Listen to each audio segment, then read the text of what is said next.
Guruji, my question is, how does one deal with insecurities? How does one deal with insecurity?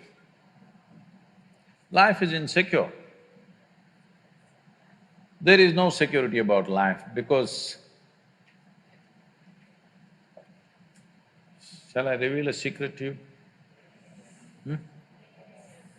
However young and healthy you are, you're going to die one day.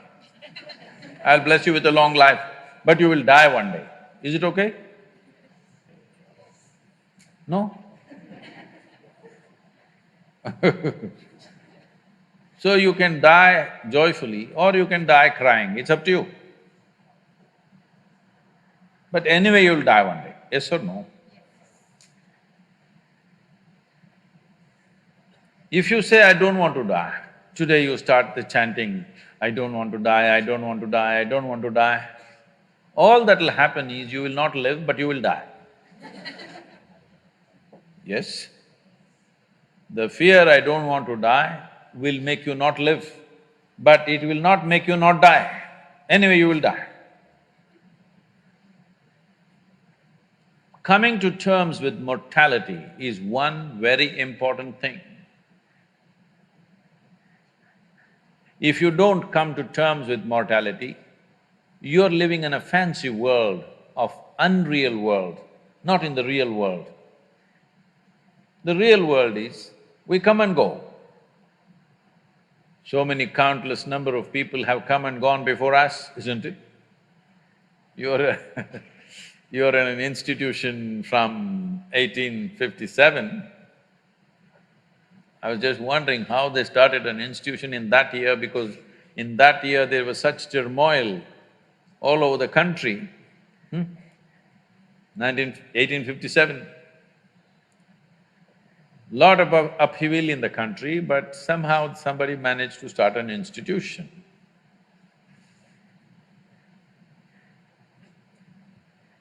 The soil that you're walking upon, we don't know how many people are buried. Yes or no?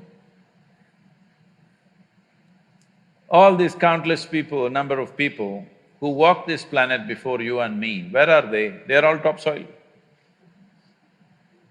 Yes or no? This will also become topsoil one day, unless your friends choose to bury you real deep, fearing you may rise from the dead. There have been certain instances. This happened. There was an old couple in Texas, over 75 years of age. It was their dream to go to the Holy Land or the Jerusalem. But because of business and then children growing up, going to the university and their marriages and da-da-da, they never made it. When they're over 75 years of age, they made the trip to Jerusalem. Jerusalem is a place where every cobblestone reeks of history. So they walked that pathway where Jesus is supposed to have walked, they went to that place where he's supposed to have walked on the water, and many things like this. They were overwhelmed by this whole experience. And unfortunately, the lady had a heart attack and she died. Then the man was preparing to take her body back to Texas. But then the local people approached and said, see, Jerusalem is the Holy Land. This is the right place to die. She's done the right thing. So let's do all the rituals here and bury her here. And it just costs you $25,000. Because if you take her back to Texas, just the transportation costs $18,000 and local charges, and in America the cemetery charges are very heavy. All this put together, you will spend much more money, and above all, she's chosen to die in the Holy Land. This is where she must be buried, let's do it. The man said, no, I'm taking her back to Texas. They said, see, you're very distressed because of your wife's death. You're not able to think straight, we can understand. So we will give you a super discount, $15,000. This is a haggling place, you know. Let's do it. The man thought about it and he said, no, I will take her back to Texas. Then they said, see, it doesn't make sense. I can see you're very distressed. You lost your wife of 45 years, so obviously you're very, very distressed, you're not thinking straight at all. We can understand this just because of that. You are an American and you are from Texas, so we give you an absolute super discount, $10,000. Let's do it. Come on, let's do it, let's do it. You must… what I'm talking, if you want to understand, you must go to Kashi or Hardwar, someplace, how these things happen, you know. Then the man thought about it and he said, no, I'm taking her back to Texas. And they threw their hands up and said, why? What's the problem with you? $10,000, let's do it. He said, see, in Texas, dead stay dead.